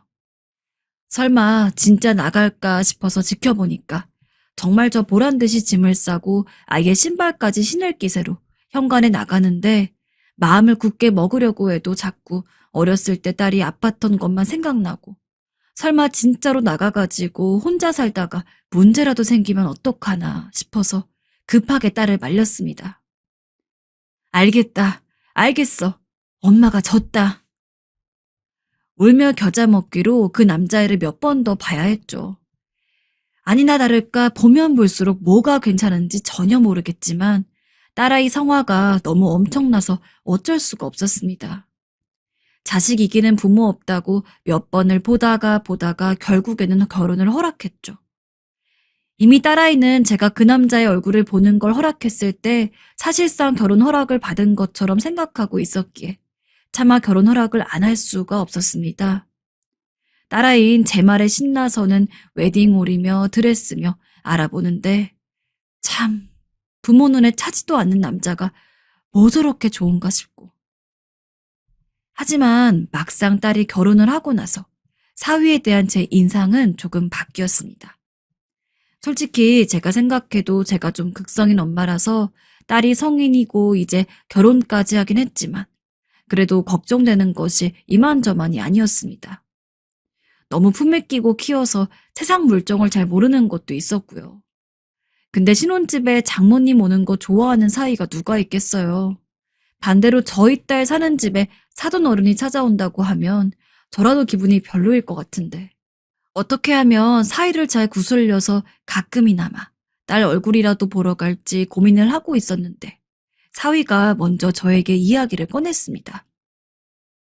장모님, 아무 때나 좋으니까 편하게 저희 집에 오세요. 나야 고맙기는 한데 그래도 괜찮겠어? 아무리 그래도 내가 자주 가면 좀 불편하지 않을까? 정이랑 사귈 때 장모님이 정이 키우시느라 많이 고생했다고 들었거든요. 정이 어렸을 때 엄청 아팠던 것도요. 정이도 물론 어른이긴 하지만 장모님 입장에서 계속 같이 살던 딸이 떨어져 사는데 걱정이 안 되실 리도 없고 저는 정말 괜찮으니까 아무 때나 오셔도 돼요. 그래? 알겠다. 고마워. 티는 안 냈지만 그 대화로 사위에 대한 점수를 조금 높였습니다. 혹시나 빈말일까 싶어서 정말 평일이고 주말이고 분간 없이 찾아갔는데 사위가 병원에 있을 때면 얼굴을 못 보고 돌아가는 날도 있었지만 집에 있을 때면 사위는 언제나 한결같은 얼굴로 저를 반겨주었고 오히려 딸이 더 나서서는 부부끼리 오붓하게 좀 있으려 그러는데 엄마는 왜 그렇게 자주 와? 라며 타박하기 일쑤였습니다. 사위는 그런 딸 옆에서 장모님이 너 걱정돼서 그런 거잖아. 라며 제 편을 들었고요. 집에 가서 사위 하는 걸 봐도 딸한테 굉장히 잘했습니다. 딸이 설거지라도 할라치면 늘 옆에 와서 같이 돕고 밥 차리는 것도 같이, 빨래도 같이. 요새야 맞벌이 부부들이 집안일 분담해서 한다곤 해도 그래도 아직까지는 집안일은 여자 몫이란 인식이 없지 않아 있는데 사위는 딸이 먼저 부탁하기도 전에 자기가 먼저 일을 찾아서 하고 그런 편이더라고요. 강서방은 원래 저렇게 집안일 자주 해? 응. 원래는 혼자서 하겠다는 거 내가 도와주는 거야. 아무리 그래도 혼자 하면 너무 힘들까 봐. 그래? 딸한테 슬쩍 물어봐도 똑같았죠.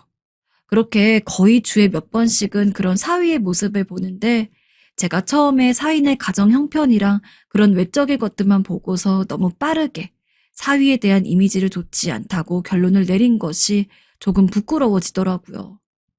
몇 번 더 생각을 해봐도 사위보다 잘 살고 돈 많이 버는 남자야 있을지언정 그런 사람들 중에서 누가 지금 사위만큼 딸을 챙겨주고 집안일도 열심히 할까 싶고.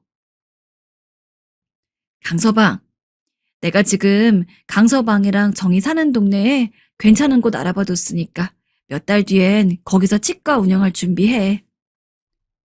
네? 그래서 큰맘 먹고 미안함과 고마움도 표현할 겸 사인의 치과를 개업해 주었습니다. 이게 병원 개업하는 것도 그 용도로 지어진 건물이 아니면 안 된다느니 어쩐다느니 해서 알아보느라 아주 고생을 했어요. 그냥저냥 사위한테 이야기했으면 빨리 끝났겠지만 그래도 사위가 그동안 딸한테 잘해주는 것도 있고 나름대로 깜짝 선물처럼 해주고 싶어서 일부러 저 혼자 알아보고 진행했습니다. 사위는 당연히 깜짝 놀랐고요. 장모님, 진짜 너무 감사합니다. 제가 앞으로 장모님이랑 정희한테 더 잘할게요. 믿고 지켜봐 주세요. 정말 감사합니다. 사위 하는 걸 보면 병원 차려줬다고 해서 갑자기 소홀해질 것 같지도 않았고, 제가 이렇게 해준 만큼 제 딸한테 더 잘해줄 사람이라는 어떠한 믿음이 갔습니다. 그리고 실제로 병원을 차려주고 몇 달 동안 가끔 딸한테 잘 지내냐고 전화를 걸면 남편이 너무 잘해줘서 자기가 할 일이 없다는 등 아주 너스레를 떨면서 자랑을 하길래 아이고 잘났네 잘났어 라며 콧방귀를 뀌면서도 내심 사위가 제가 본 그대로구나 싶어서 안심했습니다. 병원 개업하는 거 저로서도 적은 돈은 아니었지만 사위가 그렇게까지 딸한테 더 잘한다는데 그깟 병원 개업할 때 든 돈은 저에게 대수도 아니었습니다.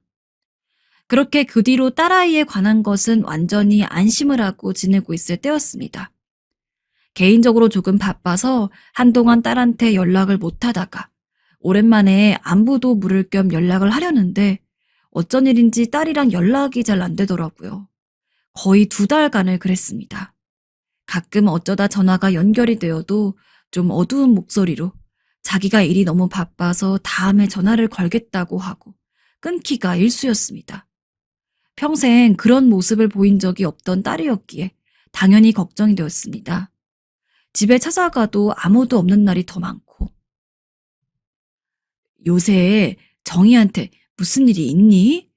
얘가 영 전화도 안 받고 가끔 받아도 너무 기운이 없어 보여서 걱정이 되는데. 아, 요즘 좀 학원 일이 힘든가 보더라고요.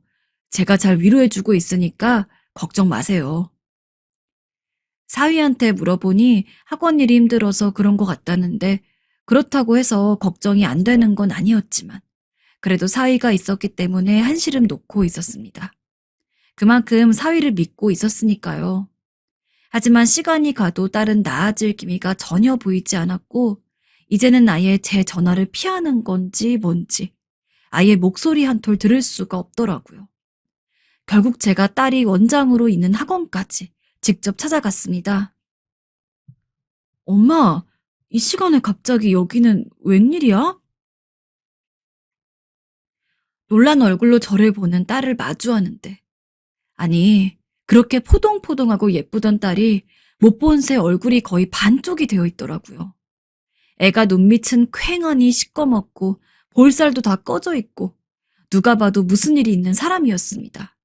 그래서 그냥 다짜고짜 딸을 끌고 나와선 학원 근처 카페에 가서 자초지종을 캐물었어요. 대체 왜 그동안 연락도 제대로 안 됐는지. 너는 엄마가 걱정하고 있는 거 생각도 못해? 너 대체 무슨 일 있는 거야? 바른 대로 말해. 아니야, 엄마. 그냥 요즘 좀 그래서. 요즘 좀 그런 게 뭔데? 그렇게 애매모호하게 말하지 말고 구체적으로 어떤 일이 있던 건지 똑바로 이야기해봐. 무슨 일이 있는지 알아야 해결이 가능한 거면 엄마가 어떻게든 해주던지 할 거 아니야. 이야기하지 않겠다는 딸과 이야기하라는 저. 둘이서 몇십 분은 넘게 실랑이를 했습니다. 하지만 제가 어떻게든 이야기를 듣지 않으면 집에 안 가겠다고 술을 두자 그제서야 딸은 어쩔 수 없다는 듯 조금씩 이야기를 하더군요. 그리고 딸이 꺼낸 이야기는 이전에 사위가 했던 말과는 전혀 달랐습니다. 병원을 차려주고 몇 달간은 저한테 전화했을 때 이야기했던 것처럼 사위가 무척이나 잘해줬다고 합니다. 평소보다 더요. 정말 딸아이 손에 물 한 방울 안 묻히게 할 기세로 그렇게 정성스럽게 대해주고 그랬다는데 몇 달이 지난 이후로 예전과는 다른 모습을 보이더랍니다. 여보, 오늘은 저녁 몇 시에 줄 거야? 정희야, 이제 너도 네가 식사 한 끼 정도는 차릴 때 되지 않았어? 언제까지 내가 해줄 순 없잖아. 어? 처음엔 그냥 그 정도였다고 합니다. 솔직히 사위가 먼저 집안일이며 뭐며 솔선수범해서 해줬는데 거기에 갑작스럽게 그렇게 자기에게 책임을 떠넘기는 게 기분이 좋진 않았지만 곰곰이 생각해보니까 사위도 일을 하고 본인도 일을 하는 맞벌이다 보니 사위 말대로 몇 번 정도는 스스로도 하는 게 맞을 것 같아서 딸아이도 별말 안 하고 넘어갔다고 해요. 하지만 점점 사위는 자기가 원래 하던 빨래며 설거지며 아예 모든 집안일을 딸아이에게 완전히 넘겨버리기 시작했다고 합니다. 여보, 원래 설거지는 당신이 했잖아. 같이 사는 부부인데다가 맞벌이인데 집안일에 내 건 네 거가 어딨어? 그리고 나 요새 바쁜 거 몰라? 당신이 좀 하면 되잖아. 어떻게 그렇게 손 하나 까딱 안 하려고 그래? 알겠어, 그럼. 내가 할게. 설거지 뭐 어렵지도 않은데. 사위는 이제 딸아이가 집안일을 하지 않으려고 하면 대놓고 큰 소리를 내면서 타박을 주기도 하고 아예 대화 자체를 하지 않으려고 할 때도 있다고 했습니다. 그냥 일이 바빠서 잠깐 예민해진 거라고 생각하며 자기를 위로해도 소용이 없다더군요. 보통 병원이 닫는 시간이면 칼같이 들어오던 사위는 어느 순간부터 점점 병원이 닫고도 남을 시간인데도 불구하고 연락도 없이 안 들어오다가 밤늦게 술 냄새를 폴폴폴 풍기며 들어올 때가 많았다고 합니다. 강서방이 요새 스트레스가 많나 보다. 너도 마음 아프고 그러겠지만 일단 조금만 더 지켜보자. 강서방이 너한테 좀 잘했니? 분명히 네가 싫어서 그런 건 아니고 이유가 있을 테니까. 너도 아내로서 조금 더 넓은 마음을 가지고 그러렴. 제가 어지간해서는 이런 문제에 딸 편을 안 드는 사람이 아닙니다. 오히려 딸아이가 조금 잘못한 문제에 대해서도 어지간하면 딸아이 편에 서는 사람이었습니다. 하지만 그간 사위가 제 앞에서 보인 모습이 너무 진심이었기에 차마 딸아이 편만 들 수가 없었습니다. 물론 사위의 행동이 절대 잘했다고 생각하지 않았어요. 하지만 제가 딸아이에게 이야기했던 대로 그냥 심적으로 많이 힘들고 그래서 지쳐가지고 잠깐 방황하는 정도라고 생각을 했죠. 나중에 시간이 지나면 다시 딸에게 잘해줄 거라고 믿었습니다. 그동안 제가 봐온 사위의 모습이 맞다면 말이죠. 응, 그렇겠지? 그래, 엄마 말대로 내가 마음 잘 잡고 있어야지. 딸아인 저한테 그렇게 얘기를 듣고 나서야 조금 안심한 듯한 얼굴로 집에 돌아갔습니다. 저도 딸아이와 헤어지고 집에 오는데 참 말을 그렇게 이야기하긴 했지만 딸아이가 고생하는 걸 모르는 건 아니어서 엄마로서 속이 착잡하더라고요. 그래도 금방 나아질 테니 더 이상은 제가 신경 쓸 일이 없을 거라고 생각했습니다. 그러나 제가 사위를 믿어도 너무 믿었나 봅니다. 딸이 그날 이후로 별다른 연락이 없길래 전 둘이 알아서 잘 풀었다고 지레짐작하며 생각하고 있었습니다. 근데 얼마 뒤에 딸이 연락도 없이 갑작스럽게 저희 집에 혼자 찾아왔습니다. 아니, 정희야, 네가 갑자기 웬일이야? 강서방이랑 같이 왔어? 아니면 혼자 온 거야? 엄마, 나 어떡해? 제 얼굴을 보고 갑자기 엉엉 우는데 깜짝 놀라가지고 청소기를 내던진 채 딸아이한테 달려갔습니다. 무슨 일이냐고 수십 번을 물어도 애가 우느라 제대로 답도 못하더라고요.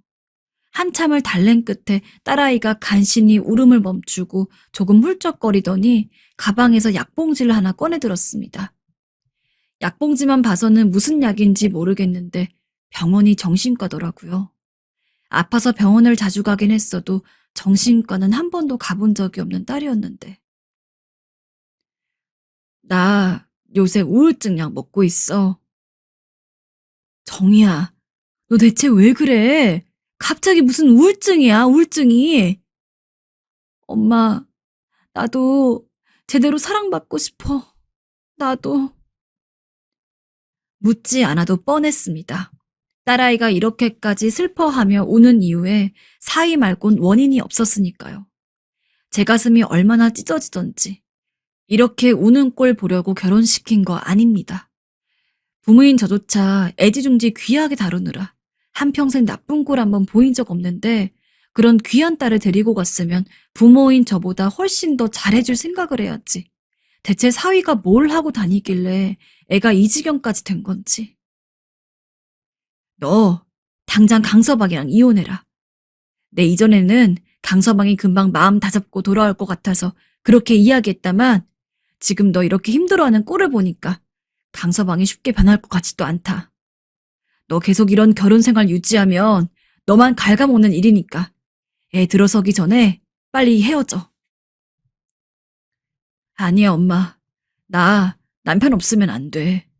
나 진심으로 사랑한단 말이야.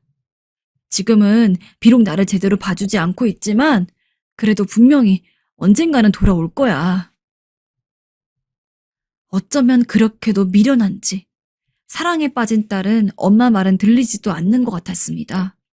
어떻게든 현실을 일깨워주고 싶은 마음이 있었지만 딸아의 상태가 너무 불안정해 보이고 좋지 않아서 괜히 자극하면 정말로 극단적인 선택이라도 할까봐 두려워 아무 말도 안 하고 그냥 품에 안고 다독여준 뒤 집에 보낼 수밖에 없었습니다. 아무래도 안 되겠다. 강서방네 병원에 가봐야겠어. 저라도 나서서 강서방과 이야기를 해봐야겠다고 생각해서 제가 차려준 병원으로 향했습니다. 택시에서 내려서 열심히 걷는데 문득 옆눈에 익숙한 얼굴이 걸렸습니다.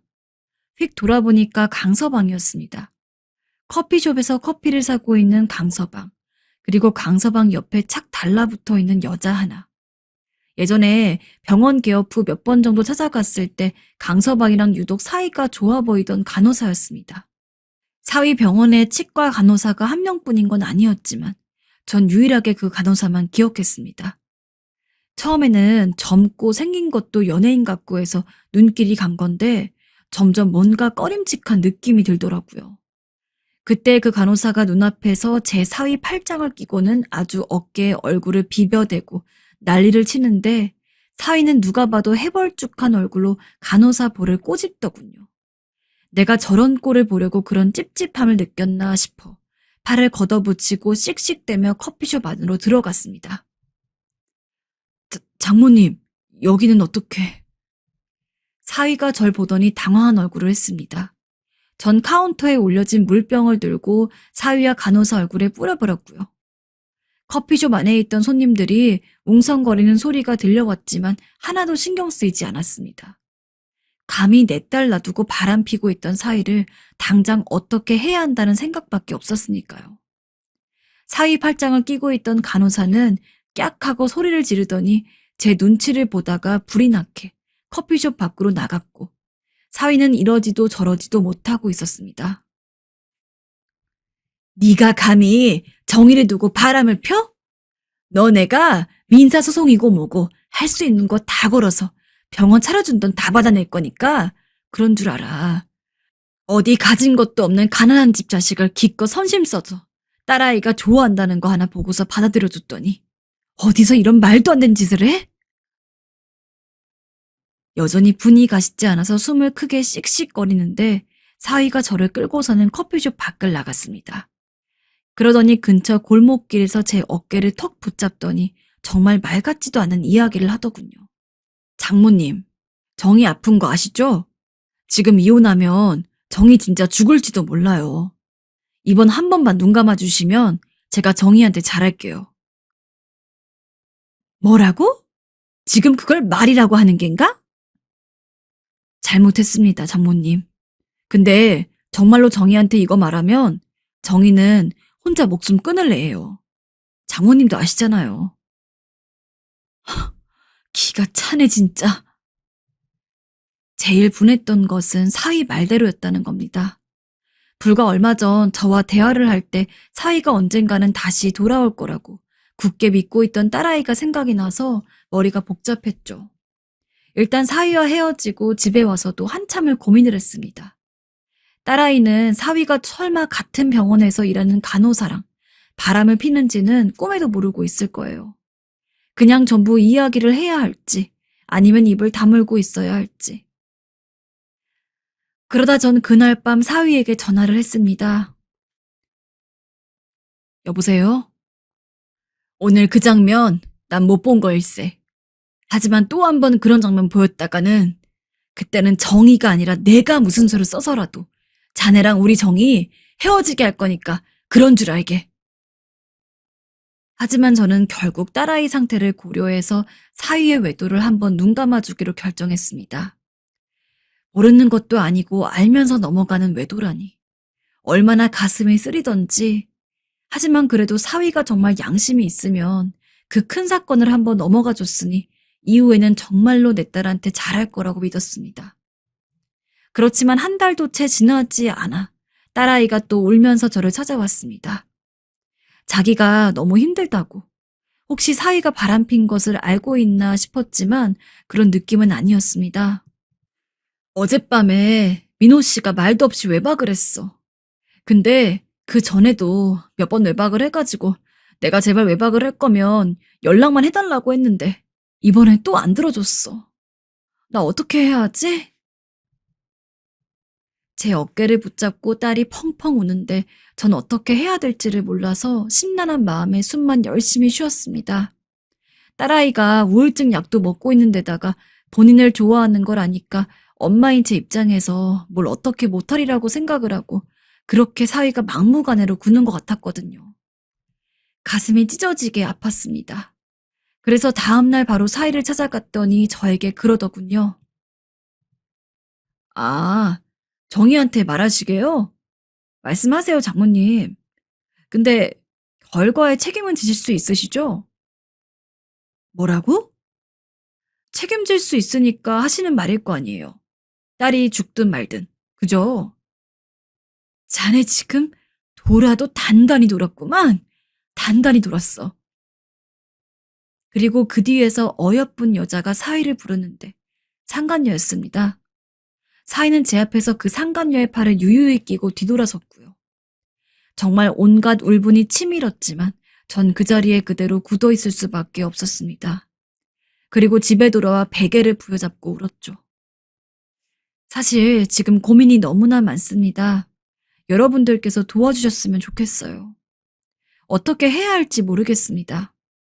딸아이가 충격을 받을 걸 감안하고서라도 이 사실을 모두 이야기한 뒤 강제로라도 헤어지게 해야 할까요? 그리고서 딸아이 치료를 위해서 입원이라도 시켜야 할지. 제발 좋은 방법 좀 알려주세요. 남편은 요새 젊은 사람들 치고는 무려 형제가 4명이나 있는 집의 장남이었습니다.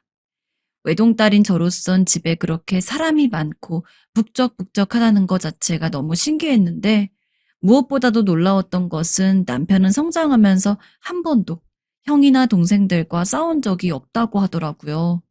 저야 잘은 모르지만 주변에 형제 있는 친구들 보면 매일같이 오빠랑 싸웠네, 누나랑 싸웠네, 언니랑 싸웠네 하면서 난리던데 남편의 형제는 보면은 서로를 챙겨주지 못해서 안달이었던 것 같습니다. 게다가 시부모님은 두 분 다 예전부터 넓은 땅도 가지고 있고 건물도 한두 채씩 있는 부자 집안이어서 남편도 남편 형제들도 자라면서 돈으로 아쉬웠던 적은 한 번도 없었다고 해요. 보통 드라마 같은 거 보면 형제끼리 부모님 돌아가시기도 전에 재산 가지고 미리 기싸움하는 것들이 있잖아요. 근데 남편의 형제들은 그런 것도 없다고 하더라고요. 사실 제가 직접 남편이랑 결혼을 해서 서방님들을 보기 전까지는 남편한테만 전해들은 이야기가 전부였던지라 잘 실감이 안 났는데 결혼 허락을 처음으로 받으러 가는 날 전 시부모님 정도만 보는 줄 알았는데 나중에 방문하기 직전에 남편이 이야기를 했습니다. 내 동생들이 당신 궁금하다고 해서 오늘 집에 같이 있는데 괜찮지? 어? 동생들이 있다고? 솔직히 안 괜찮았어요. 하지만 이미 집에서 저를 보려고 기다리고 있다는데 제가 마음대로 가라고 할 수도 없는 거고 그냥 겸사겸사 그렇게 남편이 이야기하던 형제들 우애 감상이나 할 겸 해서 좋게 좋게 생각하며 집에 가니까 이미 첫 광경부터 어지간한 집이랑은 느낌이 달랐습니다. 덩치 큰 남자들이 부엌에 우르르 들어가서는 상을 차리겠답시고 냉장고에서 반찬을 꺼내고 요리를 하고 온갖 부산을 다 떠는데 그냥 딱 그 모습만 보더라도 진짜 사이좋게 자라왔다는 걸 알겠더라고요. 결혼을 하고 나서는 그 모습을 더 실감할 수가 있었습니다. 보통 이렇게 자식들 많을 때 한자리에 다 모이려면 명절이나 뭐 부모님 생신 같은 때 말곤 별로 기회가 없잖아요. 사실 서로 만나려고 하지도 않고요. 근데 당장 남편만 보더라도 주말이 되면 늘 동생들한테 전화를 걸곤 했습니다. 그러면서 형제들끼리만 만나서 근처 단골 술집에서 술 한잔 하기도 하고 아니면 시댁에 가서 가족끼리 다 같이 저녁을 먹기도 했죠.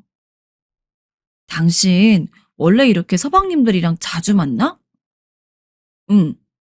근데 지금은 애들 다 바빠가지고 예전이랑 비교하면 오히려 많이 못 만나는 편인데? 솔직히 처음에는 좀 적응하기가 힘들었던 것 같아요. 제가 낯을 조금 가리기도 하고 특히나 시댁은 누구에게나 부담이 되는 존재잖아요. 반대로 남편 입장에서 친정집 생각을 해도 그럴 것 같고요.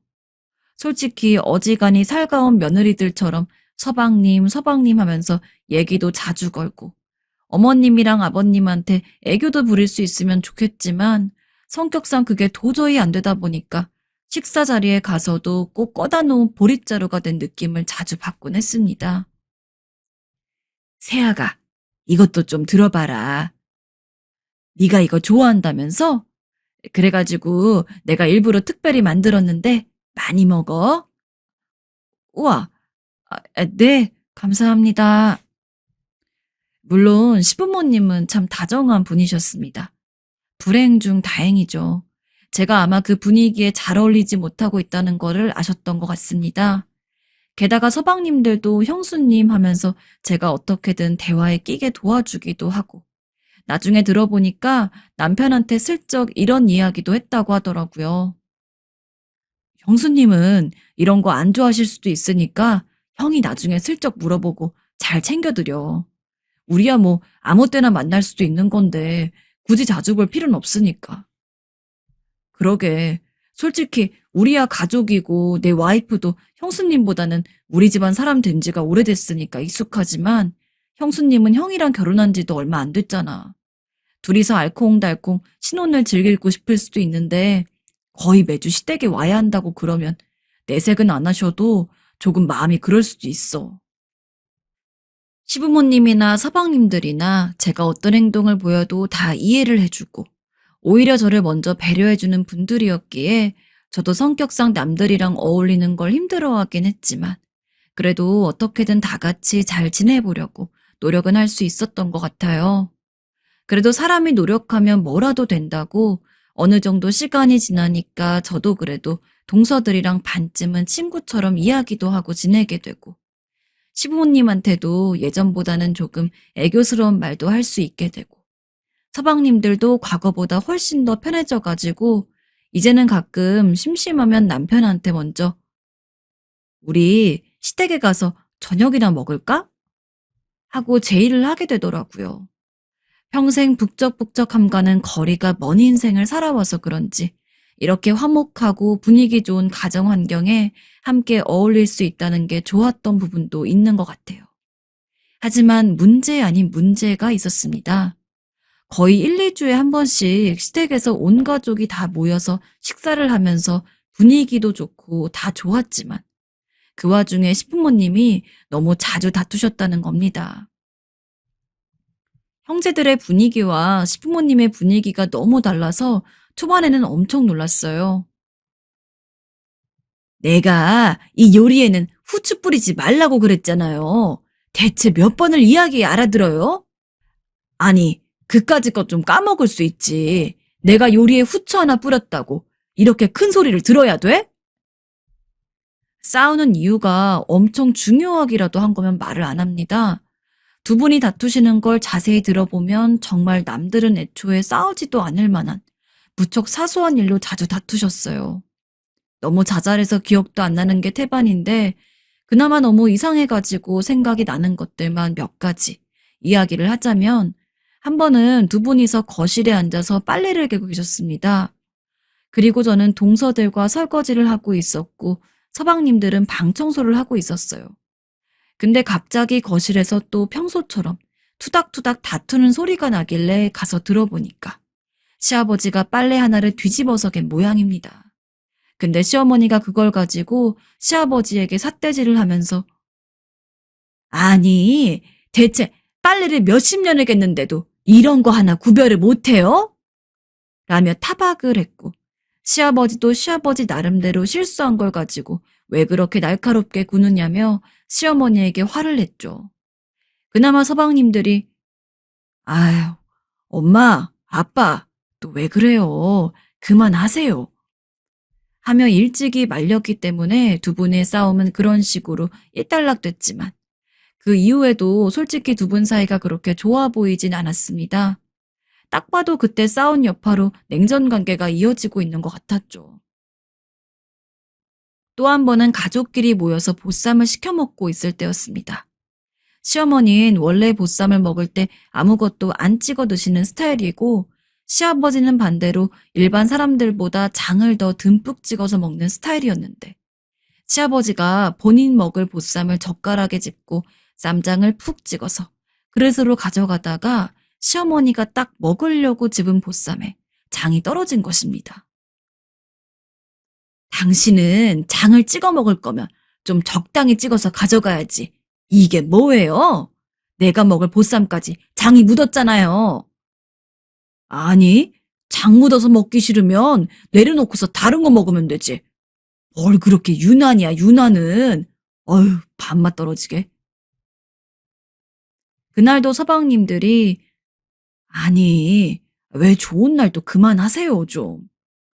하며 두 분을 말리느라 애쓰고 처음 한두 번이야 그냥 조금 예민하셔서 그런 거겠구나 싶어도 매번 만날 때마다 그런 식으로 싸우는 모습을 보고 있자니 왜 두 분은 나한테도 잘해주시고 다른 동서들한테도 잘해주시고 남편이나 서방님들한테도 좋은 부모님인 것 같은데 정작 두 분은 사이가 안 좋으신 거지라는 의문이 들더라고요.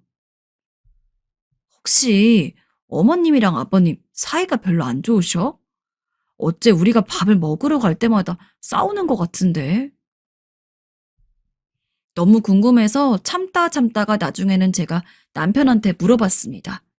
그래도 남편은 아들이니까 부모님이 왜 그렇게 자주 싸우는지 알 것 같아서요.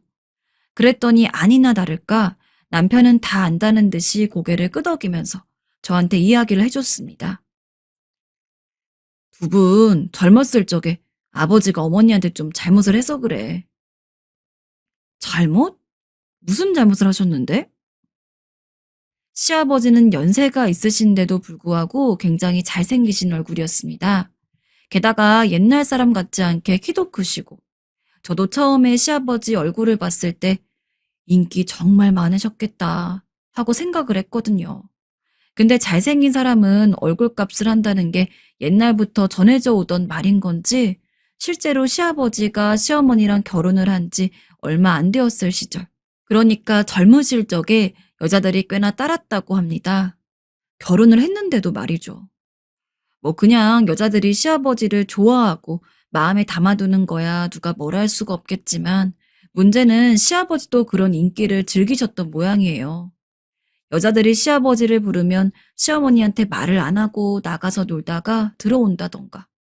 심지어 몇몇 여자들한테는 본인이 결혼했다는 사실을 숨겼다고 하더라고요.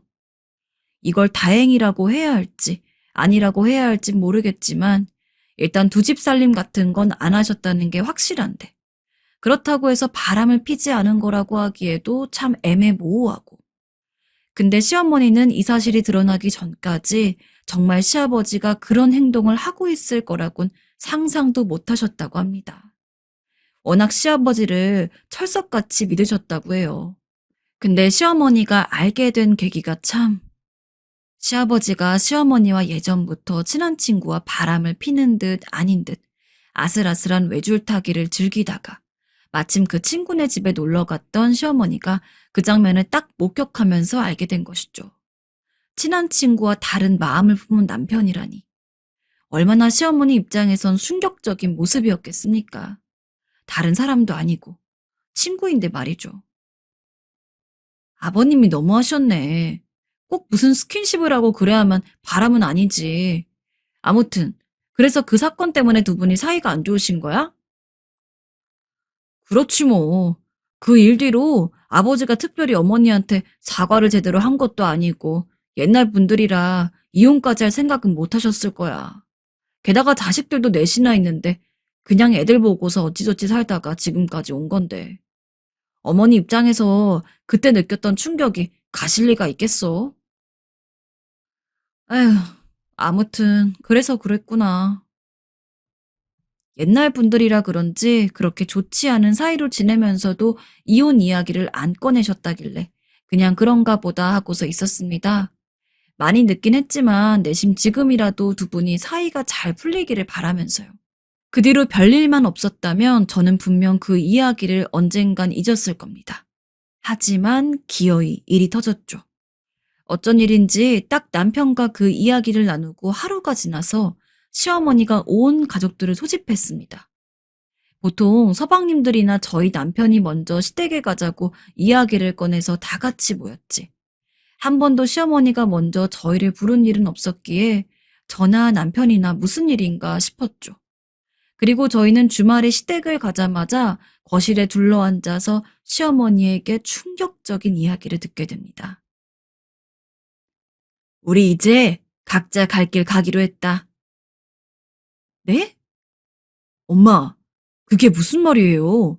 이혼이라도 하시겠다는 거예요? 그래, 내가 이혼 못할 거 있니? 니들도 다 컸으니 눈치 볼 거 없고, 이젠 갈라서는 게 서로를 위해 좋을 것 같다. 이러다간 내 명예 못 살겠어. 아, 저절로 한숨이 나왔어요. 생각지도 못한 황혼 이혼 선언이었죠. 아니, 불과 얼마 전에 남편과 이야기해서 옛날 분들이라 이혼까진 생각 안 하시는 것 같다더니 어쩐다더니 이런 이야기를 나눴는데 갑자기 이혼이라니. 욕심이라면 욕심일 수 있겠지만 전 두 분이 이혼하는 게 너무 싫었습니다. 시아버지도 시어머니도 각자 저랑 동서들한테 참 잘해주시는 좋은 분들이었고 지금 이렇게 온 가족이 모이는 게 행복하고 즐거운 이유도 시어머니든 시아버지든 한 분도 빠짐없이 다 같이 있기 때문인데 만약에 두 분이 이혼을 해서 따로 살게 되면 아무리 모인다고 하더라도 이전만큼 하하호호 웃으면서 즐길 수도 없을 것 같고 물론 두 분 젊었을 적의 문제에 대해선 시아버지가 100번 잘못했다고 전 생각을 합니다. 하지만 제가 보기에는 시어머니도 시아버지가 바람을 핀 것 자체가 속상하고 서러웠을 수도 있겠지만 그것보다도 시아버지가 제대로 된 사과조차 안 했다는 게 더욱더 마음에 응어리로 남았다고 생각을 하거든요. 시간이 많이 지나긴 했어도 지금이나마 시아버지가 정말로 진심 어린 사과를 시어머니에게 한다면 잘 풀릴 수 있을 것 같은데. 남은 재산은 너네한테 미리 증여해서 줄 거고 몇 달 안에 너희 아버지가 여기서 나가기로 했으니 그런 줄 알아라. 저야 며느리니까 직접적인 가족이 아니지만 그런데도 불구하고 너무나 충격적이었는데 남편이나 서방님들 얼굴을 슬쩍 보니까 진짜 뒤통수 맞았다는 느낌이 역력하더라고요. 그 누구도 두 분이 이혼을 할 거라고는 예상치도 못한 느낌이었습니다. 그날 그런 폭탄 발언을 듣고 애매하게 자리가 파해서 집에 가는데 운전을 하는 내내 남편도 영 심란한 얼굴로 한숨만 쉬고 집에 도착해서도 계속 시어머니랑 시아버지가 신경이 쓰이는 느낌이더라고요. 어머니가 이제 참다가 터지셨나 보네. 마지막으로 나까지 결혼했으니까 헤어져도 될 것 같다고 생각하셨나 봐. 정말 그래도 이렇게까지 될 줄은 몰랐는데. 그러고는 애써 웃는 얼굴로 그렇게 이야기를 하는데 남편이 안쓰러운 것도 안쓰러운 거지만 저도 시부모님이 다시 예전처럼 사이가 좋아지길 바랬기 때문에 혼자서 이 사태를 어떻게 해결해야 될지 많은 고민을 했던 것 같아요.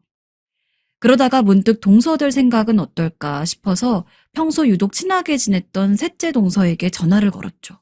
이번에 어머님이랑 아버님 이혼하신다는 거 동서는 어떻게 생각해? 난 솔직한 심정으로 두 분이 이혼 안 하셨으면 좋겠거든. 저도 그래요.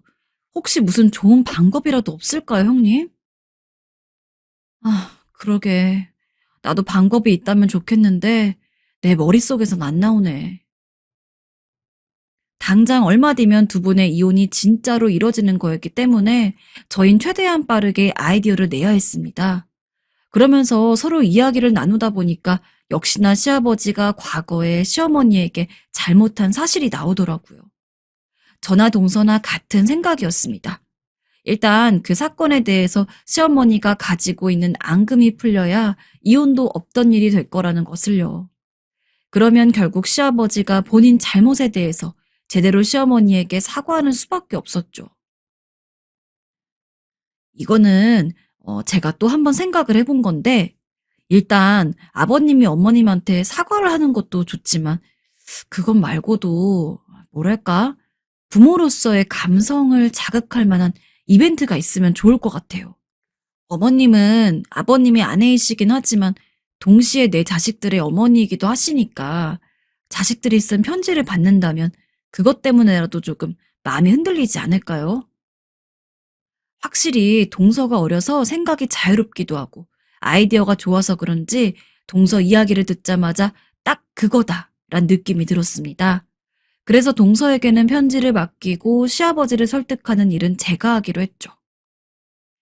아버님, 저랑 오붓하게 데이트나 할까요? 지금껏 결혼하고 나서 시아버지와 단둘이 밖에 나갔던 적은 한 번도 없었습니다. 맹세코 남편이랑 사귈 때도 저런 식으로 데이트 신청한 적도 없었고요. 너무 어색하고 손발이 오글거렸지만 그래도 목표로 하는 것이 있었기에 최대한 어색하지 않은 척 준비를 끝마치고 시아버지와 따로 만났습니다.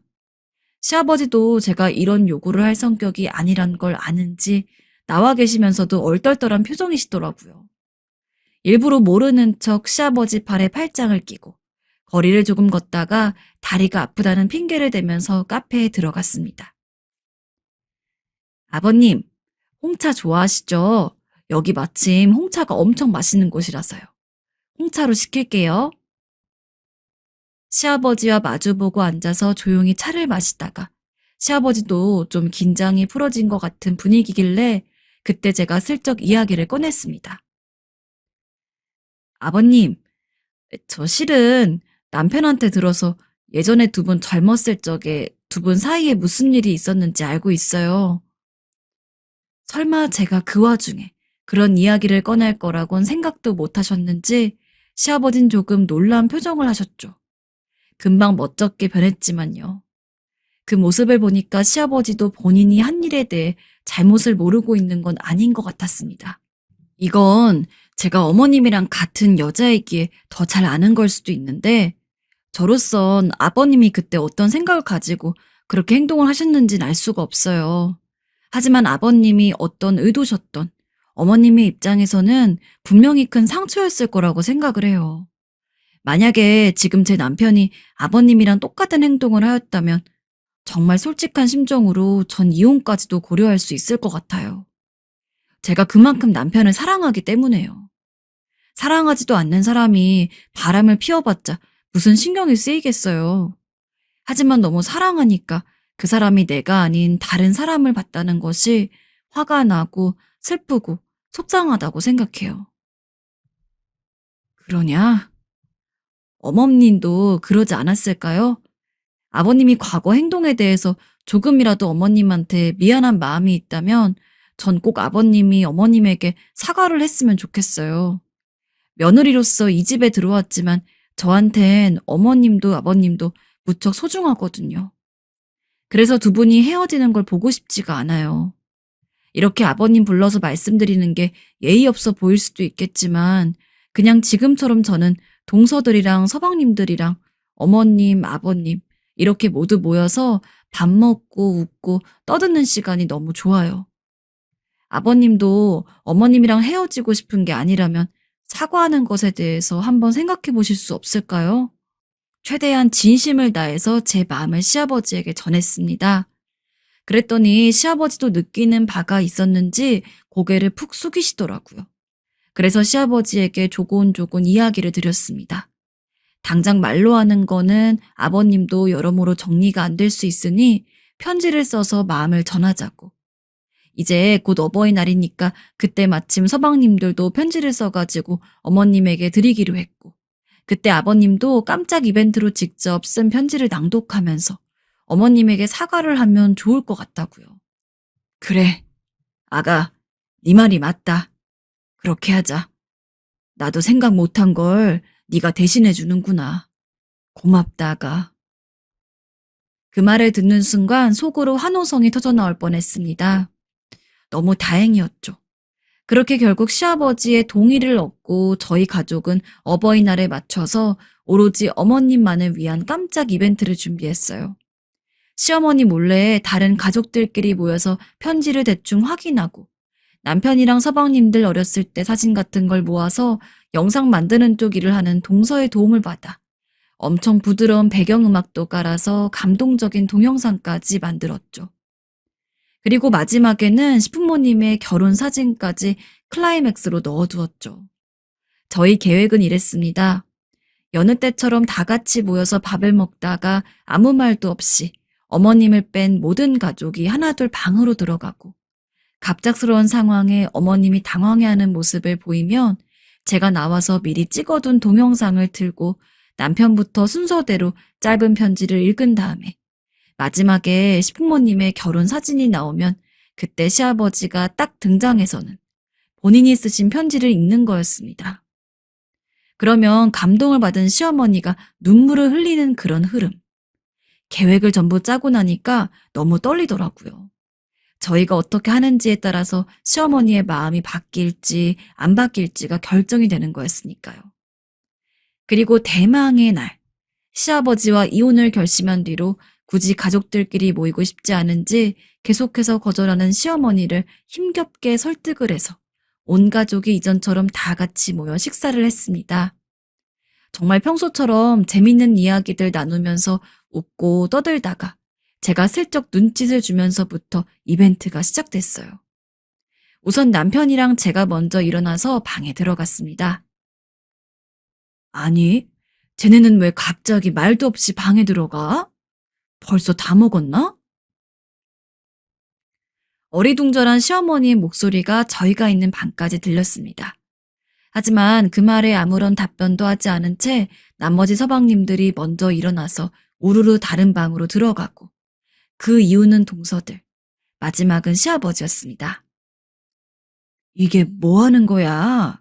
모두가 들어간 뒤 자리에서 일어날 생각도 못한 채 얼떨떨한 어투로 말하는 시어머니 목소리가 들리자 전 밖으로 나가서는 핸드폰과 거실 TV 화면을 연결해서 미리 찍어둔 동영상을 틀었습니다. 여전히 상황 파악이 안 되는 시어머니는 TV 화면만을 뚫어지게 보다가 제 남편이 먼저 나와서는 편지를 읽자 무언가 자신을 위한 이벤트인 걸 눈치챈 모양이었어요. 조금씩 눈물을 글썽이셨죠. 얘네는 무슨 이런 걸 준비하고 그래. 민망스럽게. 서방님들이 쓴 편지까지 전부 가벼운 낭독이 끝났을 무렵 드디어 동영상에는 시부모님의 결혼 사진이 올라왔습니다.